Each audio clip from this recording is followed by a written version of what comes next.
নমস্কাৰ এই মুহূৰ্তৰ ব্ৰেকিং নিউজ জনাইছো মহা সংকটত পৰিছে খিলঞ্জিয়া হত্যা হিমন্ত বিশ্ব শৰ্মা চৰকাৰৰ এক হতকাৰী সিদ্ধান্ত যি সিদ্ধান্ত এতিয়া জুকাৰি গৈছে সমগ্ৰ ৰাজ্য হিমন্ত চৰকাৰৰ ফালৰ পৰা জাননী জাৰি কৰা হৈছে এতিয়াৰে পৰা বহিৰাজ্যৰ পৰা আহিও অসমত চৰকাৰী চাকৰি কৰিব পাৰিব ইয়াৰ বাবে কোনো ধৰণৰ পিআৰচিৰ প্ৰয়োজন নাই পুনৰবাৰ কৈছো এতিয়াৰে পৰা বহিৰাজ্যৰ যুৱক যুৱতী আহি অসমত চৰকাৰী চাকৰি কৰিব পাৰিব তৃতীয় বৰ্গৰ চাকৰি কৰিব পাৰিব চতুৰ্থ বৰ্গৰ চাকৰি কৰিব পাৰিব কলেজৰ অধ্যাপক অধ্যাপিকা হ'ব পাৰিব গ্ৰন্থাগাৰিক হ'ব পাৰিব সকলো হ'ব পাৰিব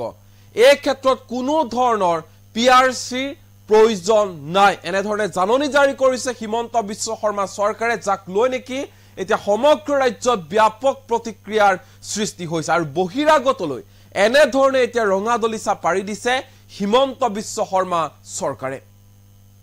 এই মুহূৰ্তত জনাইছো এক গুৰুত্বপূৰ্ণ খবৰ সংকটত খিলঞ্জিয়া হত্যা এতিয়াৰে পৰা বহিৰাজ্যৰ পৰা আহিও অসমত চৰকাৰী চাকৰি কৰিব পাৰিব ইয়াৰ বাবে কোনো ধৰণৰ পিআৰচিৰ প্ৰয়োজন আৰু নাই কলেজৰ অধ্যাপক হ'ব পাৰিব অধ্যাপিকা হ'ব পাৰিব বহিৰাজ্যৰ যুৱক যুৱতী তৃতীয় বৰ্গ চতুৰ্থ বৰ্গৰ চাকৰি কৰিব পাৰিব বহিৰাজ্যৰ যুৱক যুৱতীয়ে এতিয়াৰে পৰা কলেজৰ নিযুক্তিত প্ৰয়োজন নহয় পিআৰচি তৃতীয় বৰ্গ চতুৰ্থ বৰ্গৰ চাকৰিটো প্ৰয়োজন নহয় পিআৰচি কোনো ধৰণৰ অসুবিধা নোহোৱাকৈ বহিৰাজ্যৰ যুৱক যুৱতী আহি অসমত চৰকাৰী চাকৰিৰ বাবে আবেদন কৰিব পাৰিব বহিৰাগতলৈ এনে ধৰণে ৰঙা দলিচা পাৰি দিছে হিমন্ত বিশ্ব শৰ্মা চৰকাৰে স্থায়ী বাসিন্দাৰ প্ৰমাণপত্ৰ প্ৰয়োজন নাই বুলি জাননী জাৰি কৰিছে হিমন্ত বিশ্ব শৰ্মা চৰকাৰে পুনৰবাৰ কৈছো হিমন্ত বিশ্ব শৰ্মা চৰকাৰৰ এক হতকাৰী সিদ্ধান্ত জাননী আছে এই মুহূৰ্তত জাননীখন দেখুৱাইছে নিটক্সৰ দৰ্শকৰ সুবিধাৰ্থে চাওক যোৱা 4 জুলাইত এই জাননীখন জাৰি কৰা হৈছিল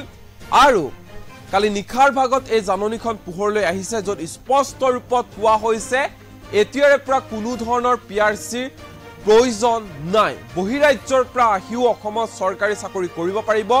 অধ্যাপক অধ্যাপিকা হ'ব পাৰিব গ্ৰন্থাগাৰিক হ'ব পাৰিব তৃতীয় বৰ্গ চতুৰ্থ বৰ্গৰ চাকৰি কৰিব পাৰিব তেওঁলোকৰ ক্ষেত্ৰত কোনো ধৰণৰ পিআৰচি আৰু প্ৰয়োজন নাই এনে ধৰণে খিলঞ্জিয়া হত্যাক মৃত্যু মুখলৈ ঠেলি দিছে যেন হিমন্ত বিশ্ব শৰ্মা চৰকাৰে যাক লৈ নেকি এতিয়া সৰ্বত্ৰে ব্যাপক প্ৰতিক্ৰিয়াৰ সৃষ্টি হৈছে সকলো একেমুখে ধিক্কাৰ জনাইছে গৰিহণা জনাইছে কাৰণ এতিয়াৰে পৰা অসমৰ কলেজত বহিৰাজ্যৰ যিকোনো লোকে আহি কৰিব পাৰিব চাকৰি সহকাৰী অধ্যাপক হ'ব পাৰিব লাইব্ৰেৰিয়ান হ'ব পাৰিব তৃতীয় চতুৰ্থ বৰ্গৰ চাকৰিত কৰিব পাৰিব ইয়াৰ বাবে নালাগে কোনো ধৰণৰ পিআৰচি আৰু অসম চৰকাৰৰ এই হতকাৰী সিদ্ধান্তক তীব্ৰ প্ৰতিক্ৰিয়া এতিয়া চৌদিশে ৰাজ্যৰ উচ্চ শিক্ষা সঞ্চালকালয়ৰ সঞ্চালক সুমিত্ৰা দেৱে জাৰি কৰিছে জাননীখন এখন দেখুৱাইছো এই মুহূৰ্তত যোৱা 4 জুলাইতে জাৰি কৰা হৈছিল জাননীখন এই জাননী অনুসৰি মহাবিদ্যালয়সমূহৰ সহকাৰী অধ্যাপক লাইব্ৰেৰিয়ান তৃতীয় আৰু চতুৰ্থ বৰ্গৰ পদৰ নিযুক্তিৰ সময়ত বাধ্যতামূলক নহয় পাৰ্মানেন্ট ৰেসিডেন্সিয়েল সাৰ্টিফিকেট চমুকৈ পিআৰচি এই নিৰ্দেশনাত তেওঁ পিআৰচি অবিহনে অন্যান্য প্ৰয়োজনীয় নথিসমূহ পৰীক্ষা কৰি প্ৰস্তাৱ দাখিল কৰিবলৈ কোৱা হৈছে আৰু এই পত্ৰৰ জৰিয়তে ইতিমধ্যে পিডি ইউএম জিএমচি প্ৰভিন্সিয়েলাইজ মহাবিদ্যালয়সমূহৰ অধ্যক্ষলৈ এই পত্ৰখন প্ৰেৰণ কৰিছে সুমিত্ৰা দেৱে আৰু স্পষ্ট ৰূপত কোৱা হৈছে মহাবিদ্যালয়ৰ সহকাৰী অধ্যাপক লাইব্ৰেৰিয়ান তৃতীয় বৰ্গ চতুৰ্থ বৰ্গ পদৰ নিযুক্তিৰ বাবে স্থায়ী আৱাসিক প্ৰমাণপত্ৰ পিআৰচি বাধ্যতামূলক নহয় লগতে তেওঁ এই বিষয়টোত অতি জৰুৰী বুলি গণ্য কৰি মহাবিদ্যালয়সমূহৰ সহকাৰী অধ্যাপক লাইব্ৰেৰিয়ান গ্ৰেড 3 গ্ৰেড 4 পদৰ নিযুক্তিৰ বাবে নিৰ্ধাৰিত চেকলিষ্ট অনুসৰি প্ৰস্তাৱ দাখিল কৰিবলৈ অনুৰোধ জনাইছে এয়া পত্ৰখন এই মুহূৰ্তত দেখুৱাইছে জাননী যিখন জাৰি কৰিছিল সুমিত্ৰা দেৱে যোৱা 4 জুলাই 2024তে জাৰি কৰা হৈছিল এই নিৰ্দেশনা হিয়তেকৈ পোহৰলৈ অহাৰ পিছতে এতিয়া ৰাজ্যজুৰি প্ৰতিক্ৰিয়াৰ সৃষ্টি হৈছে অসমৰ থলুৱা নিবনুৱাক বঞ্চিত কৰি অসমৰ খিলঞ্জিয়া হত্যাক মৃত্যু মুখলৈ ঠেলি দি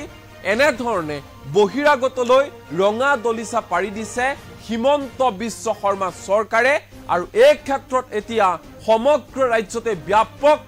প্ৰতিবাদৰ জোৱাৰ উঠিছে।